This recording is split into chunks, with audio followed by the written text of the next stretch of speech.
Motivator, Oratorio in the centre. Then comes Ace, Grey Swallow, Avontuur coming on the rail. And down the outside, Alexander Goldrun. Oratorio is the leader from Motivator. Alexander Goldrun on the outside, Avontuur on the inner.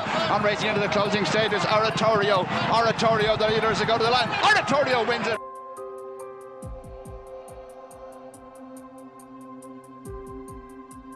In a real coup for Avontuur, they procured the services of Oratorio. Now, he will be one of the highest rated sires ever to stand in South Africa with a time form rating of 128.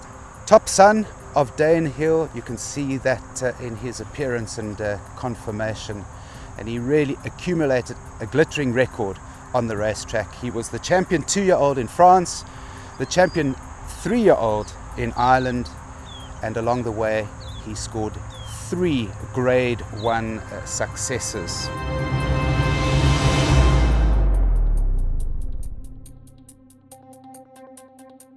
Oratorio has already put together a notable international record. He has sired 7 Grade 1 winners in 6 countries, together with 20 group winners. But I can't believe the day's arrived that his first South African yearlings are now, going to be available for everybody to look at and buy. End of a long road. It takes a long road to get yearlings to the sale, but I think we're a little bit ahead of the ball game because we've got a proven sire. So we're not asking you to think too hard. If you like it, you should buy it. Pippa, the record is there, sire, already of 7 Grade 1 winners in 6 countries, 20 group winners, including the mighty military attack in Hong Kong. I just think, sometimes we get a bit blasé when you should actually listen to what you've just said. There's very few, in fact, I don't know of any sire in South Africa that has that record. I'd stand to be corrected, but he's got 7 Group 1 winners around the world. We're not talking about South African winners, I'm talking about horses that have won Group 1 races in the leading race jurisdictions of the world. He stands here in South Africa at an affordable price. A coup is not even, really and truly, he shouldn't be here. Time form rating of 128, that is probably one of the highest ever in South Africa. Yeah, listen, he was a good racehorse, coming from this powerful Aidan O'Brien yard where he has so many horses.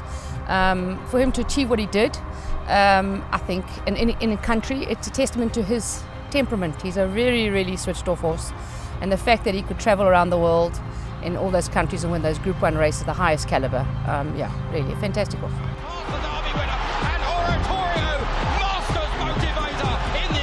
Oratorio displays real composure. You can see that in the paddock, and obviously he's coped with a lot on his global travels. What are the qualities that you would like him to convey to his progeny? I think generally for me, the one thing that's underlying at the moment is his durability. His progeny seem to not be very precocious, so we must also concentrate that he's not VAR. He's here to produce your Guineas winner, although VAR has done that already, but your July, your Mets, that's his job in South Africa. So he's going to produce us late maturing 2-year-olds that train on. And if you look at his records around the world, the fact they're running at 6 and 7 and winning Group 1 races at the highest level, I would think durability, toughness, soundness, and you cannot get to that age if you don't have a temperament. Yes. Believe me, you can't. So a trainer's horse, it's a wonderful saying we like to use, but in this case, I cannot believe that the trainers in South Africa won't fall in love with his yearlings and the way they behave and the way they react to work. Of course, what's so exciting, CTS Cape Premier yearling sales coming up 21-22 January, and Oratorio will be strongly represented. Yeah, listen, he's got 31 yearlings. Some might say that's a lot, but that's a credit to him and the mares that came to him. That's our premier first sale of the year. So for the inspectors, our physical inspectors and the pedigree boffins to adjudge 31 that are good enough to get to this sale, I'm assuming they're nice. I know what I've got. I hear good stories out there. There's wonderful relations to soft falling rain. There's relations to top racehorses. So I think, to be honest with you, to have that many to start a sale season for a stallion that's in South Africa for the first time, I think it's a real coup. Certainly bodes well. Yeah. But not to forget the Avontuur stalwart. VAR has done you proud over the years. Listen, I've told everybody before, and it's a bit boring, but Oratorio wouldn't be here if VAR hadn't been the success he was, and I know that, and the people nearest and dearest to me know that. So VAR is our king.